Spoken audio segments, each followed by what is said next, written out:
在上一期里，我们已经讲清楚了一件事：2014到2016年，通过一整套政策工具，如降息、降准、降利率、降首付、棚改货币化以及创设 PSL 等，房地产系统被稳定住了。系统层面的风险没有继续失控，市场秩序也没有出现断裂式下行，但系统被稳住后，并不等于企业自动回到了以真实需求扩张为基础的正常增长轨道。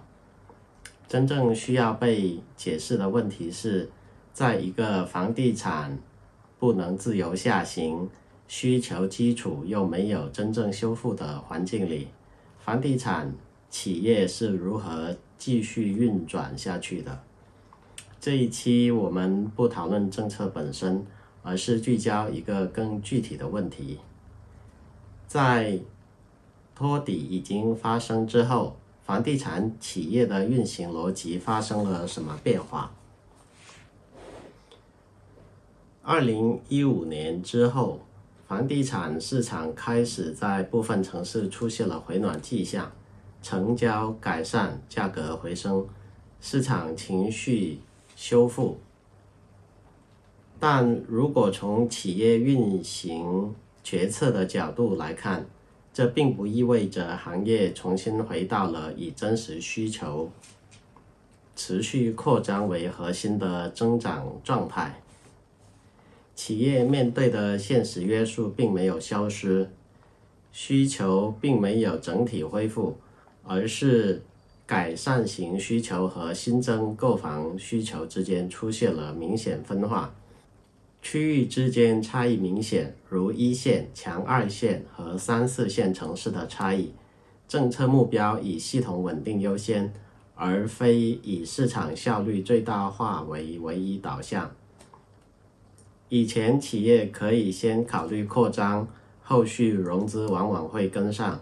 并不是最需要考虑的约束条件。但在这一阶段，能不能扩张，首先取决于会不会融资断档。换句话说，托底解决的是系统稳定问题，而不是解决企业重建增长基础。在这一阶段，房地产企业并未进入一个全面放松的融资环境，但融资在实际运行中的核心功能确实发生了方向性的变化。重点不在支持企业大规模新增扩张，而在于维持既有信用结构的连续性，避免融资链条出现突然中断。这一变化可以从融资的客观形态中观察到。债券市场成为重要的资金衔接工具。2014到2017年间，房地产企业债券融资规模约 2.95 万亿元，处于阶段性高位。债券融资在相当比例上被用于偿还既有债务，补充流动资金。非盈余表外渠道并未完全消失，但在规模、期限和可持续性上均受到明显约束。从整体结果看，资金使用更集中于维持现金流与债务滚动，而非系统性推动新增项目或扩大经营规模。在这样的融资环境下，房地产企业其实没有太多选择，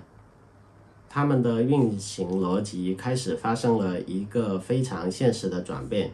企业关注的核心问题不再优先是如何扩大规模、提升长期回报，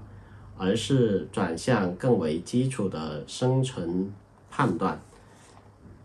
现金流会不会断裂？到期债务能不能顺利衔接？融资通道能否持续存在？这是一种典型的融资续航型运行模式。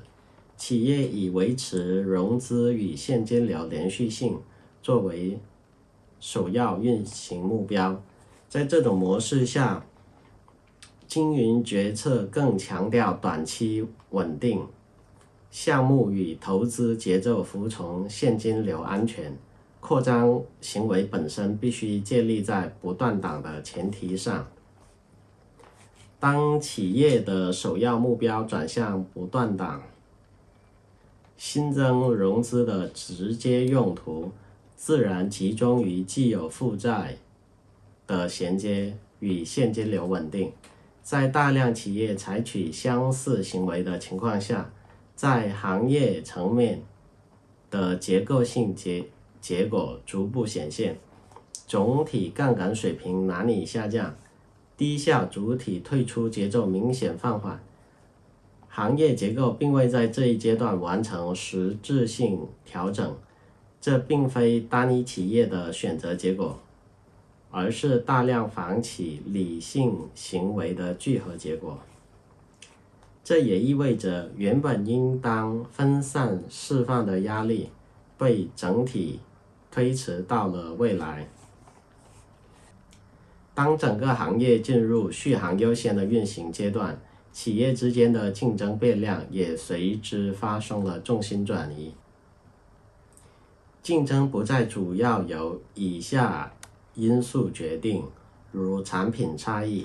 区域需求、长期经营效率，而是越来越取决于融资渠道的可得性、信用延续能力、对制度环境的适配程度。